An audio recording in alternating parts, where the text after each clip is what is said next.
எல்லாருக்கும் வணக்கம். என் பேர் ரேணுகா தேவி. நான் உடுமல்பேட்டையிலேருந்து இங்கே வந்திருக்கிறேன். ஆர்சி ப்ளஸ் மெடிக்கல் சென்டருக்கு வந்திருக்கிறேன். நான் ரொம்ப நாளாக ரொம்ப சிரமப்பட்டுட்டு இருந்தேன். நான் ஒரு 15 வருஷமாக இந்த கஷ்டத்தில் இருந்தேன். எனக்கு டிஸ்க் ப்ராப்ளம் ரொம்ப நாளாக இருந்தது. இந்த பிரச்சனைக்காக நான் என்னென்ன வைத்தியம் இருக்குது அத்தனை வைத்தியத்தையும் பார்த்தேன். ஆப்ரேஷனும் பண்ணேன் கோயம்புத்தூரில். எல்லா டாக்டர்கிட்டும் பார்த்தேன். எவ்வளோ பக்கம் பார்த்தோன்னு எனக்கு ஒன்றுமே சரியாகலை. அது மீறி பார்த்தாலுமே அந்த மருந்து மாத்திரை ஊசி சாப்பிட்ற வரைக்கும் ஒரு 10-20 நாள் தான் நல்லாயிருக்கும். ஒரு மாதம் நல்லா இருக்கும். அப்புறம் திரும்ப பார்த்தீங்கன்னா திரும்ப பழைய வடிக்க ஆகிக்கும். என்னால் எந்திரிச்சு நடக்க முடியாமல் வருஷத்தில் 3-6 மாதம் நான் படுத்துகிட்டே தான் இருப்பேன். எப்போ பார்த்தாலுமே மீதி நாள் மட்டும்தான் என்னால் எந்திரிச்சு மெதுவாக நடக்க முடியும். அந்த ஒரு சூழ்நிலைமையில் ரொம்ப மோசமான நிலைமையில் தான் நான் இருந்தேன். அப்படி இருக்கும்போது எனக்கு தெரிஞ்சவங்க ஒருத்தர் சொன்னாங்க, ஆர்சி ப்ளஸ் சென்டரில் ரொம்ப நல்லா பார்க்குறாங்க, சென்னையில் அண்ணா நகரில் அப்படின்னு சொன்னாங்க. அதுக்காக நான் வந்தேன். வந்து பார்த்துட்டு போகணும். உள்ளே வரும்போது நான் வந்த நிலம் வேறு, வெளியே போகும்போது இருந்த நிலம் வேறு. அந்தளவுக்கு அவர் எனக்கு நல்ல முறையாக பார்த்தாரு. நான் 3ஆவது தடவை வரும்போது நான் ரெடி ஆகிட்டேன், நல்லாவே ரெடி ஆகிட்டேன்.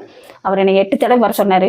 ஆனால் நான் 4 தடவை வந்தேன். 4 தடவைலேயே என்னை நல்லா பண்ணி நல்ல முறையாக வீட்டு வேலை எல்லாமே செய்கிற அளவுக்கு என்னை கொண்டு வந்து விட்டார்.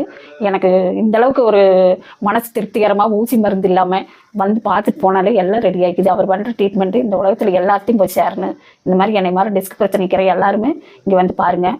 டாக்டர் நல்ல முறையாக பார்த்து அனுப்புவார். எந்த ஒரு கஷ்டம் இல்லாமல் நம்ம இங்கிலீஷ் மெடிசன் போனால் ஊசி மருந்து போடுறாங்க, ஆப்ரேஷன் பண்ணுறாங்க, காசு லட்சம் செலவு பண்ணுறாங்க. அவ்வளவும் பண்ணினாலுமே அது கொஞ்சம் நாளைக்கு தான். அதையும் நான் பண்ணி பார்த்தேன். ஒரு தடவை ஆப்ரேஷன் பண்ணி பார்த்தேன். பண்ணியுமே எனக்கு 1 வருஷம் தான் நல்லா இருந்தது. திரும்ப அதுக்கப்புறமா பழைய வெடிக்க எனக்கு அதே நிலைமைக்கு தான் கொண்டு வந்து விட்டுருச்சு. திரும்ப கேட்டால் அது இன்னொரு ஆப்ரேஷன் பண்ணணும்னு சொல்லிட்டாங்க. ஆனால் பண்ணினாலுமே அதுக்கு நான் கேரண்டி இல்லைன்னு சொல்லிட்டாங்க. அதனால் அதுக்கப்புறம் தான் எனக்கு தெரிஞ்சதுனால நான் இங்கே வந்து பார்த்தேன். இந்தளவுக்கு ஒரு நல்ல முறையாக பார்க்குற டாக்டர் நம்ம உலகத்தில் நம்மளுக்கு தெரிஞ்சவங்க இருக்கும்போது நம்ம வேற எங்கேயும் போக வேண்டியதில்லை. இங்கேயே யாராக இருந்தாலுமே டிஸ்க் பிரச்சனைக்கிற அத்தனை பேர் இங்கே வந்து பாருங்கள். டாக்டர் நல்ல முறையாக பார்த்து உங்களுக்கு சீக்கிரமாக குணமாக்கி விடுவார். எனக்கு ரொம்ப சந்தோஷமாக இருக்கிறேன். இப்போ நான் எல்லா வேலையும் செய்கிறேன்.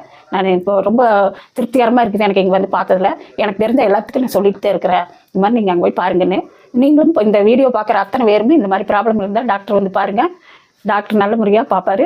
நீங்களும் யாருக்கா தெரிஞ்சவங்க இருந்தால் சொல்லுங்கள். என்னால் முடிஞ்ச வரைக்கும் நான் இந்த வீடியோவில் சொல்லியிருக்கிறேன். நீங்களும் வந்து பாருங்கள்.